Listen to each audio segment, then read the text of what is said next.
In today's video, I'm going to introduce a wonderful indicator for identifying divergences. To add this indicator to our chart, here we click on indicators and we search strength of divergence. This one.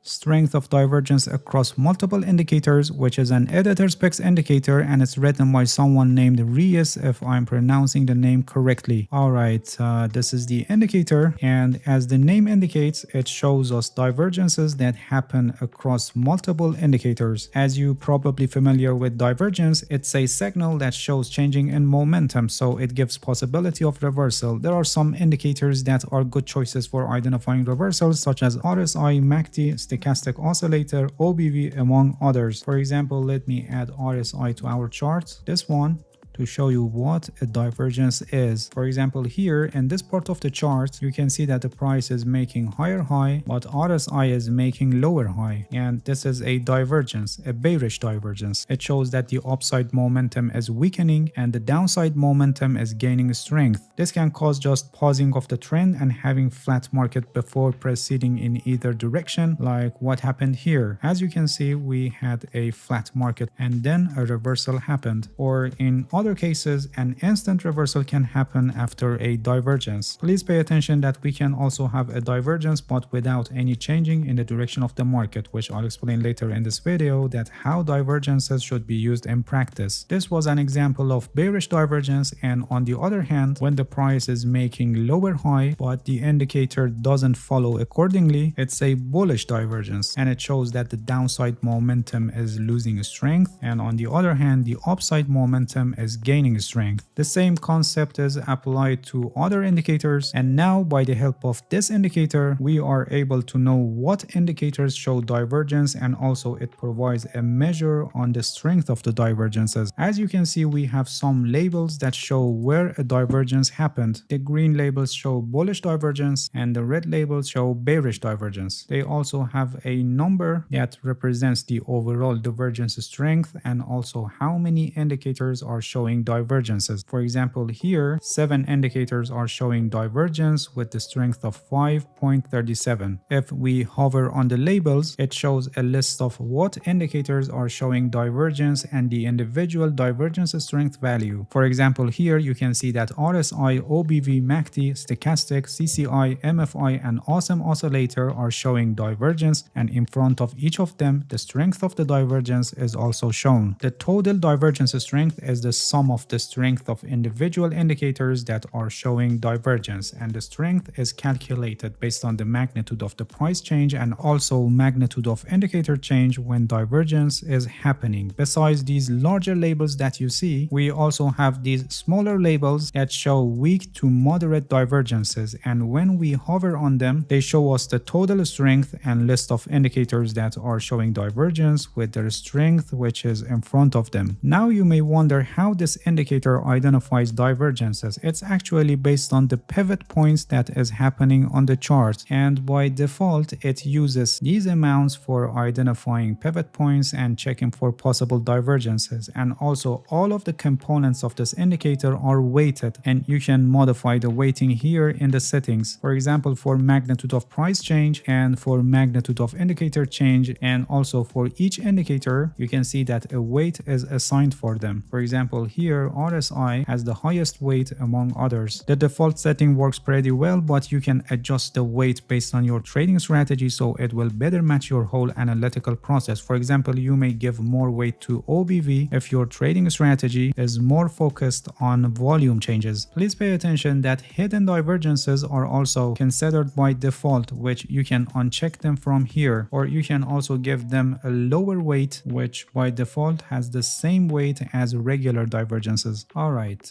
now you may wonder how these informations must be used in practice. If you're familiar with divergences, so you know that having a divergence doesn't necessarily mean reversal, and they can just show a short pause or pullback which is happening in the market. So divergences should be seen as a probability and clue that maybe a change is going to happen. When some indicators at the same time show divergence, it tells us that maybe a serious change is going to happen, and it's just just a possibility. Generally, the more indicators show divergence, the stronger will be the possibility of changing in the direction of the market. And the good point with this indicator is that it also gives us a measure of strength based on the weight that is given to each indicator. For example, for extreme divergences with strength of 7 or 8 or 9 that may happen on the chart, like this one or these ones, for these extreme divergences with high value of strength, most of the time we have a considerable change in the direction of the market, which can be a good opportunity for trading. You must pay attention to both of the strength and the number of indicators that show divergence. Weaker signals that are based on lower divergent indicators and strength have lower probability, but they can still end up with the expected result, like this one as you can see, or they may just be a sign of a short pause or pullback in the market, like these ones as you can see here. So to decrease our risk and increase the probability of achieving our expected result, we need to use this indicator in conjunction with other indicators and tools to discover turning points of the market correctly. If you look carefully, you can see that after most of these signals, even the weaker ones, we had a pause or at least a small turning in the market, but not all of them are suitable for trading, and we need to pick the ones that truly forecast considerable changes in the direction of the market. Divergences are not generally buying or selling signals, and you should take them more as of a trade confirmation. In a separate video, I will teach you a trading strategy based on this indicator in conjunction with other indicators and tools, and I'll show you how you can use this indicator in practice. Alright, that's it. Thank you for watching this video. If you have any questions, feel free to ask and leave a comment for me. I'll answer your questions as soon as possible. If you haven't subscribed to my channel, please subscribe and hit the bell so you get the notifications of my new videos. See you guys in next video and good luck with your trading.